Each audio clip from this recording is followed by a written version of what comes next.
Iran ও যুক্তরাষ্ট্রের মধ্যে উত্তেজনা বাড়ার পর পারস্য উপসাগরে যুক্তরাষ্ট্রের বিমানবাহী রণতরী ইউএসএস আব্রাহাম লিঙ্কন এবং কয়েকটি ডেস্ট্রয়ার মোতায়েন করা হয়েছে।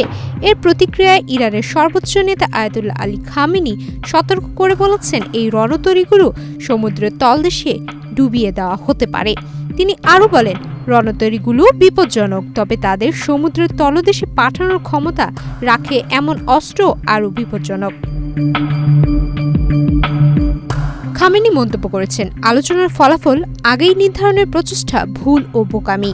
এই সতর্কবাণী তিনি উচ্চারণ করেন ঠিক তখন যখন সুইজারল্যান্ডের জেনেভায় তেহরান ও ওয়াশিংটনের মধ্যে পারমাণবিক ইস্যুতে আলোচনা চলছে। করোনা বা যে কোনো ভাইরাসের এগেইনস্টে ফাইট মানি ব্যাকট্রলের লেফট রাইট। আনাদুলা এজেন্সির প্রতিবেদনে বলা হয়েছে, খামেনি বলেন, বিশ্বের সবচেয়ে শক্তিশালী সেনাবাহিনী এমন এক চপটাঘাত পেতে যাচ্ছে যা থেকে তারা আর সেরে উঠতে পারবে না। যুক্তরাষ্ট্রের প্রেসিডেন্ট ডোনাল্ড ট্রাম্প এর আগে বলেন, যদি আলোচনা ব্যর্থ হয় তাহলে বিশ্বের বৃহত্তম বিমানবাহী রণতরী ইউএসএস জেরাল্ড আর ফোর্ড শিগগিরই পাঠানো হবে।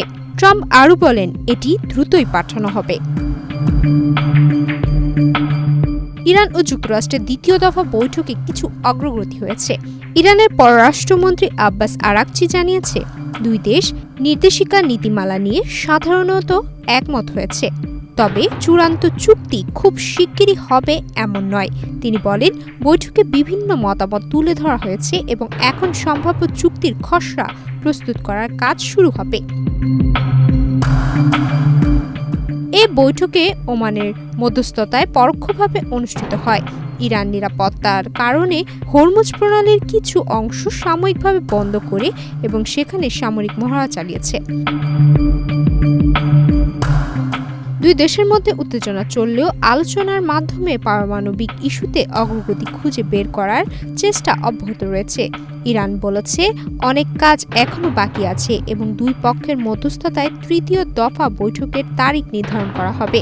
নিরাপত্তা ও কূটনৈতিক চাপের মধ্যে পারস্য উপসাগরে মোতায়েনের রণতরী বিষয়টি আন্তর্জাতিক মনোযোগ আকর্ষণ করছে, যা যুক্তরাষ্ট্র ইরান সম্পর্কের জন্য নতুন চ্যালেঞ্জ হয়ে দাঁড়িয়েছে। সুমাইয়া মিতু, বাংলাদেশ প্রতিদিন।